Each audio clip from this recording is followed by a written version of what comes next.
Bible कहती है कि जब सैमसंग नाराज हुआ अपने ससुर से, फिलिस्तियों से, उन लोगों से, तो उसने 300 लोमड़ियों को पकड़कर और दो दो लोमड़ियों की पूंछ को बांधकर उनके खड़े खेतों में भेज दिया था।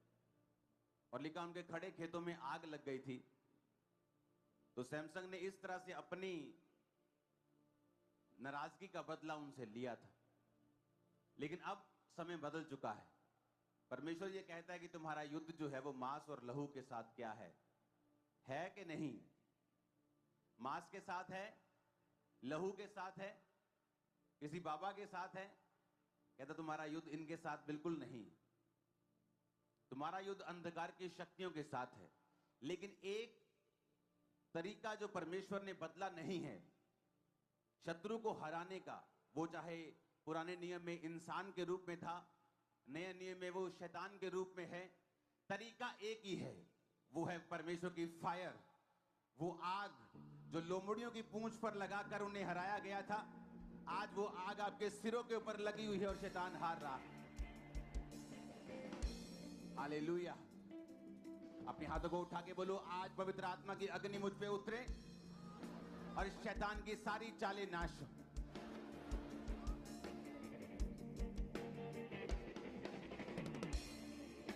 ऊंची आवाज में हालेलुया, आमीन। तो तरीका परमेश्वर का बदला नहीं। पुराने समय में उसने लोमड़ियों को पकड़ा, उनकी पूंछ को दो दो करके बांधा और आग लगाकर उनको खड़े खेतों में भेज दिया था और फिलिस्तियों के सारे खेत जला दिए थे। तो जब परमेश्वर आपकी लाइफ में दुश्मनों को हराना चाहता है तो वो इससे नहीं हारेंगे कि आपके पास कितना पैसा है। शैतान इसलिए नहीं हारेगा कि आप कितने इंटेलिजेंट हैं, आप कितने पढ़े लिखे हैं, कितने समझदार हैं, आप कितने माता पिता की आज्ञाकारी हैं। आप इसलिए जीतेंगे और शैतान हारेगा कि आप में परमेश्वर की सामर्थ्य और आग काम करती है, जो आम बात नहीं है। और आज यहां बैठा एक एक जन कुर्सी पे नीचे यहां भी पवित्र अग्नि से भर के जाएगा और उस सामर्थ्य से भर के जाएगा जो परमेश्वर आज आपको देने वाले हैं इन जीसस ने। Hallelujah, hallelujah. ये बात को हमेशा आपने याद रखना है कि परमेश्वर की अग्नि है जो शैतान को शर्मिंदा करती है, जो वैरी के खेतों को जलाती है, जो वैरी के घमंड को खत्म करती है। लेकिन साथ साथ हमें यह बात भी ध्यान में रखनी है कि हमारी लड़ाई जो है वो आत्मिक है। और अगर हम इसे शारीरिक लड़ाई में बदलेंगे और शैतान ने अगर हमारा आत्मिक जीवन कमजोर किया तो फिर चाहे हम जीत भी जाएं तो भी जीत कर भी हम हारे हुए हैं। ये बड़ी समझने वाली बात है आप लोगों के लिए। मैंने कहा अगर हम शारीरिक युद्ध जीत भी जाएं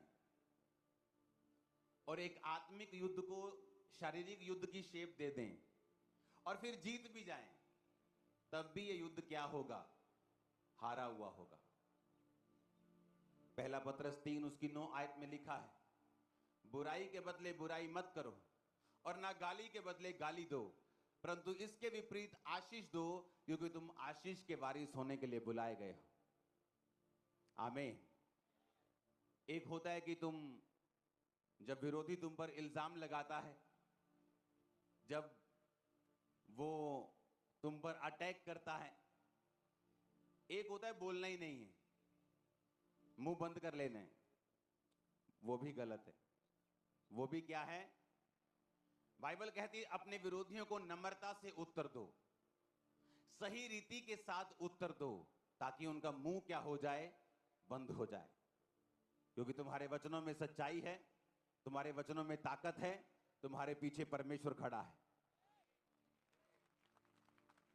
कुलसिया 4 उसकी 6 में लिखा है, तुम्हारा वचन सदा अनुग्रह सहित और सलोना हो, कि तुम्हें हर एक मनुष्य को उचित रीति से उत्तर देना आ जाए। किस रीति से उत्तर देना है? किस रीति से? बोलो, उचित रीति से, सही रीति से, सही तरीके से। अगर आपका उत्तर डांग, सोटे, तलवारें और तोपे हैं तो वो गलत उत्तर है।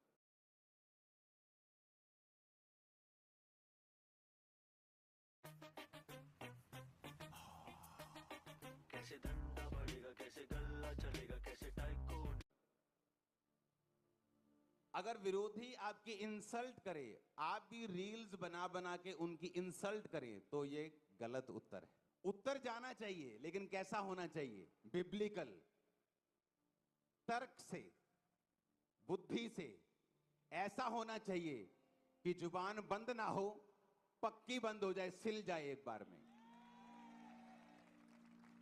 लेकिन जब क्रिश्चियन लोग नीचे कमेंट करेंगे गालियों के साथ, तो वो सही रीति के साथ उत्तर नहीं है। आपने इस लड़ाई को शारीरिक लड़ाई बना दिया, और जब एक क्रिश्चियन शारीरिक लड़ाई लड़ने के लिए चला जाता है, वो थक जाता है, क्योंकि वो थकावट फिर परमेश्वर की ओर से होती है। तो क्रिश्चियन चुप रहे? नहीं, वचन कहता है उचित रीति से उत्तर दो। बाइबल कहती है जब पौलुस लोगों को उत्तर देता था तो लोगों के मुंह बंद हो जाते थे। जब जीसस क्राइस्ट लोगों को उत्तर देते थे तो मुंह बंद हो जाते थे, बोलने के काबिल नहीं रहते थे वो लोग।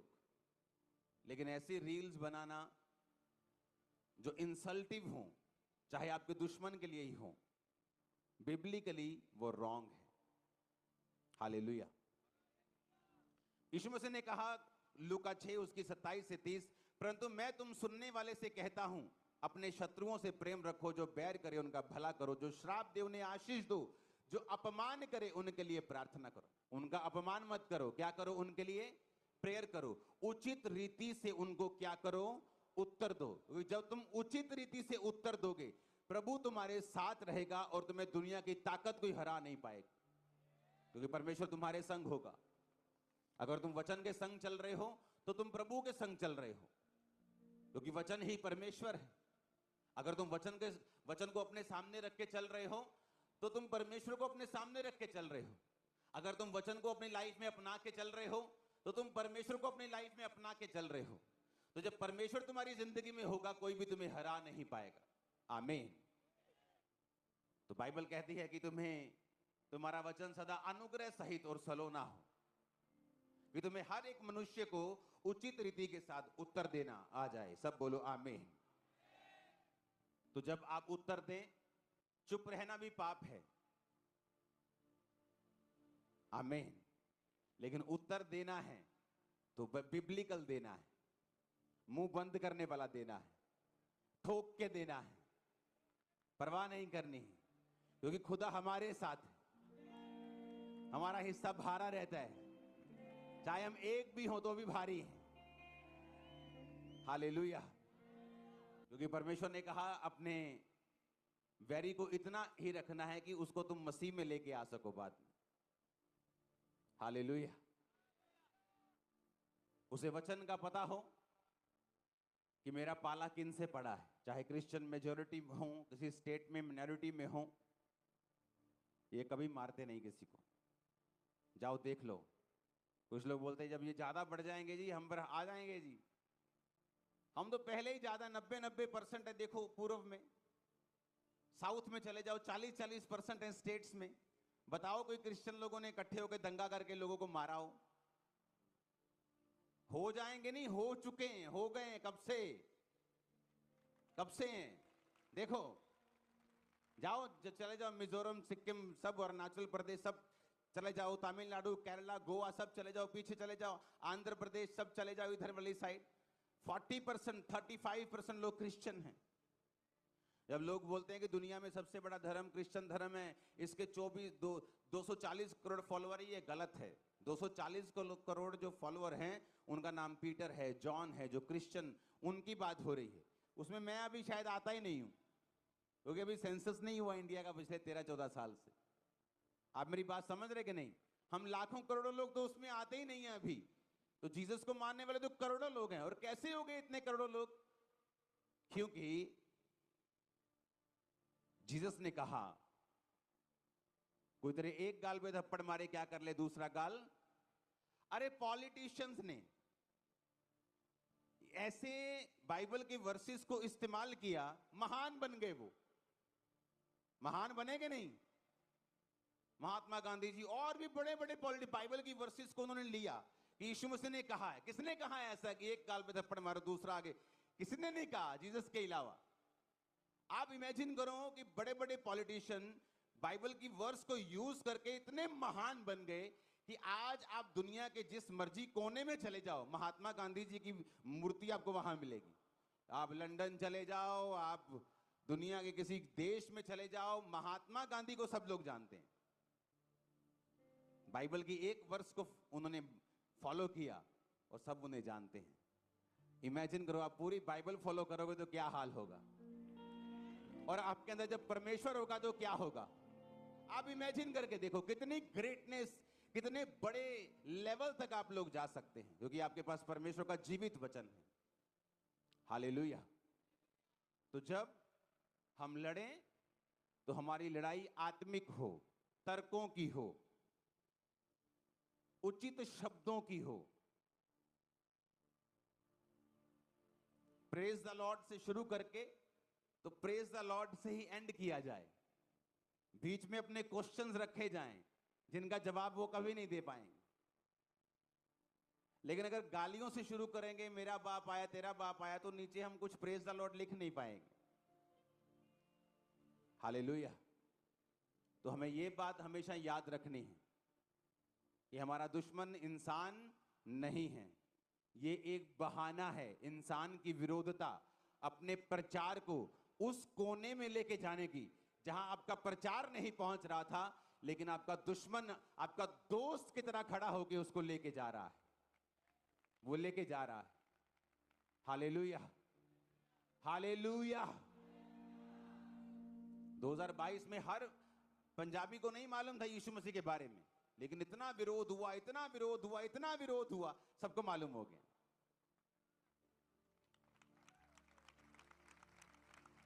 विरोधियों को विरोधी मत बोला करो, उनको बोलो ANM की PR एजेंसी है ये, उसकी पब्लिसिटी करते हैं फ्री में। कहां पैसे लगाएंगे, लाखों रुपया देंगे टीवी चैनल को, 25 लाख एक बार का लगता है, अखबार में फोटो देनी हो, कहां अगले फ्री में लगे हुए हैं। क्यों विरोध करते हो तुम लोग? हालेलुया। आज 2022 में जब विरोध हुआ, आज पूरे पंजाब को यीशु मसीह के बारे में मालूम है। लोग बोलते हैं नेगेटिव भी लोगों को पता चला, नेगेटिव बातें यीशु मसीह की फैली, नेगेटिव। जब मेरे को यीशु मसीह का प्रचार हुआ था तो नेगेटिव हुआ था। जब मेरे को पहली बार यीशु मसीह के बारे में मालूम हुआ था, मुझे ये मालूम हुआ था कि ये पास्टर लोग ऐसा ऐसा ऐसा बोलते हैं, ये ऐसा ऐसा धर्म बदल देते हैं। लेकिन आज हुआ ना बदलाव। तो सच्चाई को छुपाया नहीं जा सकता, उसको रोका जा सकता है, कुछ देर के लिए छुपाया जा सकता है, लेकिन सूरज को कितनी देर छुपा लोगे, वो एंड में बाहर आएगा। कितने मेरी बात को समझ रहे हैं?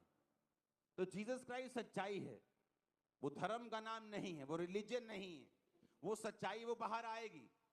प्रार्थना में रहो, उपवास में रहो, आनंदित रहो। अगर पंजाब की कलीसिया का विरोध हो रहा है तो समझ जाओगे परमेश्वर पंजाब के पूरी तरह साथ है, वो आपको स्वर्ग से देखता है आपको। उसने कहा अगर लोग तेरा नाम लेकर तुझे कोसें, मेरा नाम लेके बुरी बुरी बातें बोले, तेरा नाम बुरा कहें, तो स्वर्ग आनंद मनाना, स्वर्ग में तेरे लिए बड़ा प्रतिफल पड़ा है। जो भी तुमसे पहले जो असली प्रॉफिट थे उनका भी इसी तरह से विरोध हुआ था। कहता हाय तुम पर कि सब लोग तुम्हें भला कहें, हाय तुम पर जो तृप्त हो चुके हो, क्योंकि सब झूठे भविष्यद्वक्ताओं को भी लोग ऐसा ही बोलते थे। ऊंची आवाज में हालेलुया बोलो जरा। हम क्यों ना परमेश्वर के वचन को आगे लेके जाएं और सही रीति से, सलोनी रीति से, अच्छी रीति से और मुंह बंद करते हुए लेके जाएं। आमीन। और इससे क्या होगा? इससे पवित्र आत्मा आपके अंदर रहेगा, वो बाहर नहीं जाएगा। आप गाली निकालेंगे, आप क्रिश्चियन फाइट में तो आ जाएंगे, पर पवित्र आत्मा आपके बीच से चला जाएगा। क्यों यीशु मसीह का काम इतना फैला? अगर सोचो क्रिश्चियनिटी को भी जब लोग बुरा बोले, हम भी तलवार लेकर निकल जाएं बाहर, हम कभी भी बढ़ते नहीं। आज क्रिश्चियन 400 करोड़ है, मैं आपको बता रहा हूं। उसका रीजन यही है कि क्रिश्चियन ने मारने के बदले मारा नहीं है, आशीषित किया है। इसलिए परमेश्वर ने सबूत दिया है कि तुम दुनिया में सबसे अधिक हो और ऐसे ही रहोगे। आप जाओ दुनिया के किसी कोने में, कौन है वहां पे? क्रिश्चियंस है। मिडिल ईस्ट को छोड़ दो, जाओ दुनिया के किसी कोने में, कौन बैठा है? दुनिया की बड़ी बड़ी संस्थाओं में कौन बैठा है? बड़े बड़े देशों के प्रेसिडेंट कौन है? बड़े बड़े देश किसके पास हैं? जाओ देखो। कई बार जब निकलते ही नहीं, चलो वीजा नहीं लगा वखरी गल है, हाँ पर जब हमें मालूम ही नहीं, अगर बाहर नहीं निकले हमें लगता है कि यही सारी दुनिया है। नहीं नहीं नहीं नहीं, ये सारी दुनिया नहीं है। ये सारी दुनिया नहीं है। दुनिया में घूम के देखो, फिर के देखो। जिस देश में कोई खास प्रजाति 2% हो जाती है ना, बोलते असि 2% आओ तो सरकार बदल दी दी आप, ਤੇ ਅਸੀਂ ਇੱਥੇ 20 ਆ, ਫਿਰ ਦੇਖੋ ਕੀ ਕਰਾਂਗੇ ਆਪਾਂ। ਪਰ ਸਾਨੂੰ 20 ਦਾ ਕੋਈ ਹੈ ਨਹੀਂਗਾ ਕਿ ਹਾਂ ਅਸੀਂ ਬਹੁਤ ਵੱਡਾ ਤੀਰ ਮਾਰਿਆ, क्योंकि यीशु मसीह धर्म बदल ले, वो जीवन बदलने के लिए आया। आज दुनिया के हर कोने में मसीहियत है, मसीही लोग हैं, बड़े बड़े पोजीशंस के ऊपर मसीही लोग हैं। हर जगह आप दुनिया में जाओ, घूमो, इंडिया से बाहर निकल के देखो, आपको मालूम होगा। यीशु मसीह ने कहा तुम्हारा उजाला मनुष्यों के सामने क्या हुए? चमके। तुम्हारा नेचर, तुम्हारा स्वभाव उनको मालूम हो, तुम्हारा देखना चलना फिरना उनको मालूम हो कि ये जीवित परमेश्वर की संतान है, और वो लोग तुम्हें देखकर ही मसीह में आ जाएं। हालेलुया। आप एक बड़े बदलाव का कारण हो। आपकी प्रेयर्स के कारण प्रभु ने आपको बहुत आशीषित करना है। चर्च, जो आपने प्रार्थनाएं की है, जो आपने मेहनत की है, जो आपने बीजों को बोया है, उसने आपको बहुत अभी और आशीषित करना है। जब खामरा चर्च शुरू हुई तो लोगों को पवित्रताई के ऊपर चलाया गया, वचन के ऊपर चलाया गया, उन्हें शिक्षा दी गई। आज मैं जिस दुनिया के जिस भी कोने में जाता हूं, इसी चर्च के लोग हैं जो यहां से गए हैं। कोई वॉलंटियर है, कोई वकील बन गया है, कोई डॉक्टर बन गया है, इसी चर्च के वॉलंटियर्स, इसी चर्च के मेंबर्स, इसी चर्च के हैं। सब लोग वहीं पे जाके काम कर रहे हैं। दुनिया के हर कोने में हैं वो। कोई ऐसा कोना नहीं, कोई ऐसा यूरोप का देश नहीं, कोई ऐसा American continent, Australian continent, African continent में भी चर्चेस अभी ओपन हो रही हैं, जबकि वो पहले से मसीह में है, लेकिन हिंदी चर्चेस वहां नहीं। कारण क्या? आप लोग फैल गए हैं। परमेश्वर ने आपको फैलाया है, बरकत दी है। वचन पे चलने के कारण उसने आपको आशीष दी है। उसने विरोधियों को शर्मिंदा किया है, आपको बढ़ाया है उसने। Hallelujah, hallelujah. क्योंकि जो वैरी है वो आग से हारता है। बोलो, आग से हारता है। तो आग कभी कम नहीं होने देनी। जब शरीर आएगा आग कम होगी, व्यभिचार चोरी आएगी आग कम होगी, आप गालियां निकालेंगे आग कम होगी, आप रॉन्ग वर्ड्स यूज करेंगे आग कम होगी, आप डर जाएंगे नहीं बोलेंगे तब भी आग कम होगी। अगर आग आपकी लाइफ में रही, प्रभु की फायर आपकी लाइफ में रही, शैतान हमेशा शर्मिंदा था और रहेगा आपकी लाइफ से। आपके परिवार एक बड़ा काम होते हुए देखने वाले हैं। आपका फाइनेंस एक बड़ा काम होता हुआ देखने वाला है। आपके शरीर की हड्डियां एक बड़ा काम होते हुए देखने वाली है। आपके शरीर की बीमारियां परमेश्वर दूर करने वाला है। एक बड़ी हीलिंग आपका हिस्सा होगी आज यीशु के नाम में। मैं भविष्यवाणी करता हूं, बड़ी डिलीवरेंस आपका हिस्सा होगी यीशु मसीह के नाम में। भविष्यवाणी करता हूं, बड़ी बरकत आपका हिस्सा होगा। आमीन, ऊंचा आमीन, ऊंचा। ये आशीष हमारी है चर्च। हालेलुया, ऊंची आवाज में हालेलुया। हमारी लड़ाई क्या है? बोलो, शरीर की। किसकी है? आत्मिक लड़ाई है। फायर बना के रखनी है प्रार्थना के साथ, टीवी को ऑफ करके, आमीन, प्रेयर स्ट्रॉन्ग करके, चुगलियां बंद करके, दुश्मनियां बंद करके। आग जब बन के तुम्हारी लाइफ पे रहेगी, शैतान हमेशा शर्मिंदा रहेगा। वो अटैक करने आएगा और शर्मिंदा रहेगा। आमीन। मेरे को ऊंचे वाला चाहिए। हालेलुया। जीसस के वर्ड्स पे विश्वास करते हो ना? तो उसने कहा है कि तुम्हें हर एक मनुष्य को उचित रीति के साथ उत्तर देना आ जाए। ना तो तुम चुप रहोगे, ना तो तुम गालियां निकालोगे, ना तो तुम चुप रहोगे, ना ही रॉन्ग वर्डिंग्स यूज करोगे। तुम उचित रीति के साथ, सलोनी रीति के साथ, तर्कों के साथ तुम उनके मुंह को बंद करोगे।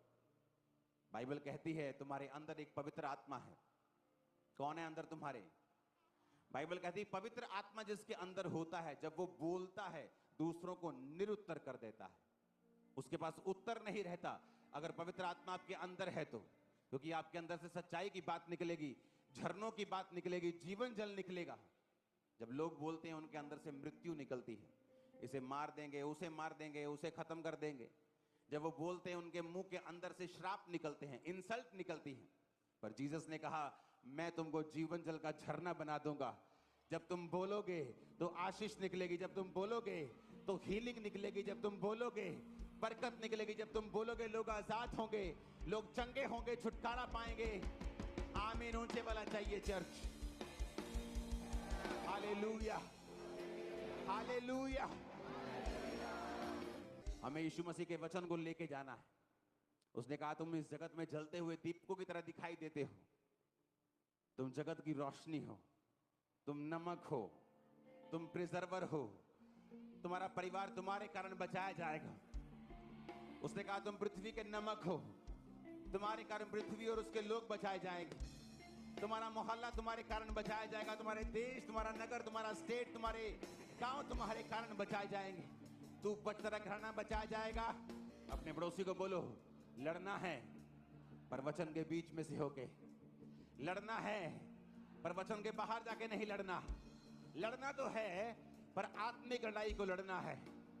और तेरे अगर ऊपर आग होगी तो शैतान शर्मिंदा रहेगा। यीशु के नाम में फायर को रिसीव करो। Kamra church, receive fire in the name of Jesus.